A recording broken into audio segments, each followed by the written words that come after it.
আসসালামু আলাইকুম। সকলের কী অবস্থা বলুন তো? আশা রাখছি আল্লাহর রহমতে ভালো আছেন। আমরাও আলহামদুলিল্লাহ আল্লাহর রহমতে অনেক ভালো আছি। চিংড়ি মাছ নিয়ে এসেছিলো বাজার থেকে, ওটাকে প্রথমে আমি পরিষ্কার করে ধুয়ে নিয়েছি। এখন একটু লবণ দিয়ে, হলুদের গুঁড়া, মরিচের গুঁড়া দিয়ে মেখে ওটাকে ভেজে নিব। এক এক দিন এক এক রকম করে আমি চিংড়ি মাছটা রান্না করি। আর যেহেতু ইউটিউব চ্যানেল খুলেছি, যেহেতু ইউটিউব চ্যানেলে বিভিন্ন রকম করে রান্না বান্না দেখাতে হয়, তাই একই জিনিস তো আর বারবার একই রকম করে আমাদের রান্না করতে হয়।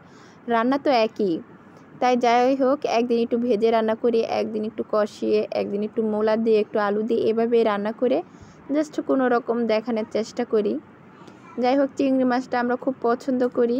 আর আমার ছেলে তো অনেক, ওর একটা দুইটা চিংড়ি মাছ হয়ই না, অনেক চিংড়ি মাছ লাগে। মাঝে মাঝে আমাদেরটাও খেয়ে ফেলে। এর জন্য প্রথমে হলুদের গুঁড়া, মরিচের গুঁড়া, তেল, তারপরে আদা রসুন বাটা সব কিছু দিয়ে কষিয়ে নিচ্ছে। আর সামান্য পরিমাণে দিয়ে দিলাম আমরা মূলা আর আলু, ওটাকে দিয়ে নাড়াচাড়া করে একটু কষিয়ে নিব। তারপর দিয়ে দিয়েছি কাঁচামরিচ। এই তো কাঁচামরিচ দেওয়ার পরে আমি ভাজা মাছটাকে দিয়ে দিলাম, ভাজা চিংড়ি মাছটাকে দেওয়ার পরে নাড়াচাড়া করে একটু সামান্য পরিমাণে পানি দিয়ে দিব। পানি দেওয়ার পরে আবার কষিয়ে নিব অনেকক্ষণ। কষিয়ে দিয়ে সামান্য পরিমাণে ঝোল রাখবো, মানে মাখা মাখা করে রাখবো। এই তো এভাবেই আমি রান্নাটা করে থাকি সাধারণত। দেখুন তো কেমন হয়েছে রান্না। যদি ভালো হয় কমেন্ট করে জানাবেন, আর যদি ভালো না লাগে সেটাও কমেন্ট করে জানাবেন। এবার জিরা গুঁড়া দিয়ে দিলাম। এই তো এবার একটু হালকা ঝোল আছে, এবার আমি চুলাটাকে অফ করে দিব। আসসালামু আলাইকুম।